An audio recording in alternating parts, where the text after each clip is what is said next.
Para hadirin, mengapa Allah menggerakkan, memacu hambanya untuk meningkatkan kualitas hati, nilai budiah dan tauhid? Para hadirin, kalau kami tidak salah, kalau tidak salah, manusia tidak meningkatkan hal ini, nilai batin, hati, tentang ikhlas, tentang tauhid, tentang ridho pada Allah, sabar, maka kita khawatir terjebak pada kehancuran, kehebatan buruknya amal hati. Para hadirin, apa amal hati yang buruk itu? Kami terhadap satu hadis yang berbunyi, maksudnya kurang lebih, barang siapa yang tidak syukur terhadap nikmat-nikmatku Allah Subhanahu wa ta'ala, tidak sabar pada balaku, ujian-ujianku Allah Subhanahu wa ta'ala, tidak sabar pada qada-qadarku Allah ta'ala, falyattakhid rabbang siwai, carilah Tuhan selain saya. Kehancuran, kehebatan, kehancuran masuk lingkaran terusir dari hamba Allah. Para hadirin, ini bukan kecil kehancuran terusir ini. Para hadirin, akibat tidak meningkatkan kualitas hati di dalam ubudiyah dan tauhid kepada Allah. Tidak sampai di situ saja kehancuran, kehebatan akibat buruknya amal hati. Ada di sana al-hadis al-kibriya uridai wal azamatu izari. Faman naza'ani wahidan minhumma qadaftuhu finnar. Ya, memang tegas, qadafa, disaduk. Para hadirin, bahwa kebesaran, merasa besar itu pakaian-pakaian kehormatanku Allah Subhanahu wa ta'ala. Takabur itu pakaian-pakaian keagunganku Allah Subhanahu wa ta'ala.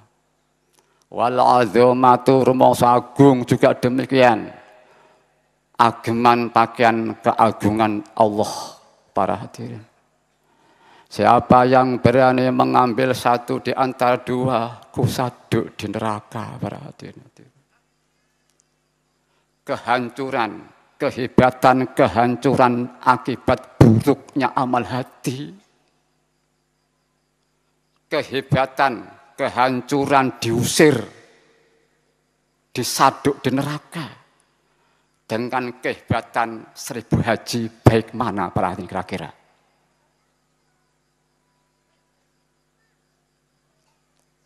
Kehebatan, kehancuran akibat amal hati, Allah mengancam. Rasulullah Sallallahu Alaihi Wasallam termasuk kita. Awas jikalau engkau berani mensekutukan Allah, batal semua amal-amalmu. Ini akibat tidak meningkatkan kualitas hati dalam ubudiyah dan tauhid kepada Allah Tuhan kita. Para hadirin, alhamdulillah. Para hadirin hadirat, wahidiyah, sistem asma, doa, tawasul, dan seterusnya, ini mengarah pada usaha, berjuang untuk diri dan orang lain pada suatu porsi nilai ubudiyah dan tauhid sesuai yang digariskan Allah Ta'ala. Sehingga jelas pemahaman ini bagi pengamal. Sehingga dikala manusia pengamal belum mampu mencapai status itu, dia tidak merasa baik, tidak merasa tinggi, bahkan merasa zalim.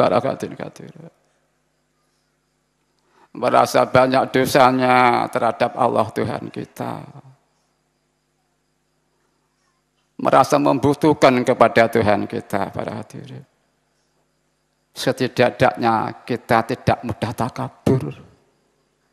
Bahkan saya teringat pengalaman ada seorang Belanda Lukojoyo, namanya Sunan Kalijogo kalau tidak salah. beliau seorang berandal. Tapi akhirnya beliau hatinya dibersih oleh Allah. Egonya hilang, takaburnya hilang, merasa kaya hilang. Yang ada merasa tidak mampu, merasa butuh pada Allah. Merasa hina dina. Kemudian ada pendamping, yaitu Sunan Bonang pada waktu itu. Maka indahlah hidupnya Sunan Kalijogo pada waktu itu, ada pendamping. Tidak ada ego. Kita para pengamal, para hadirin, kita berbahagia syukur pada Allah. Di samping diajarkan tahu Allah, juga diajarkan tahu diri. Dalam lembaran salat pagi ada, mari di samping kita lillah billah li rasul bi rasul, mari kita merasa jujur, ngaku terus terang bahwa kita ini banyak dosa-dosa kita kepada Allah Subhanahu wa Ta'ala.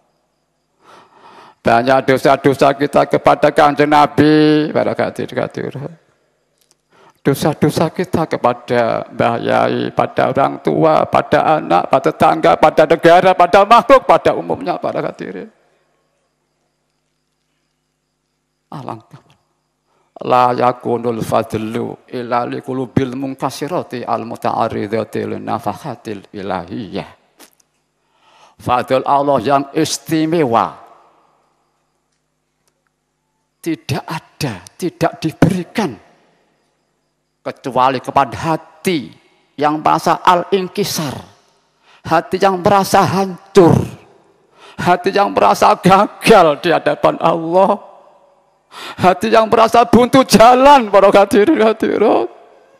Rumasa gagal ning Gusti Allah nggih peralat saja, para hadirin. Katanya mengabdi pada Allah, tapi pengen dituruti, terbalik Allah kon nuruti, para hadirin.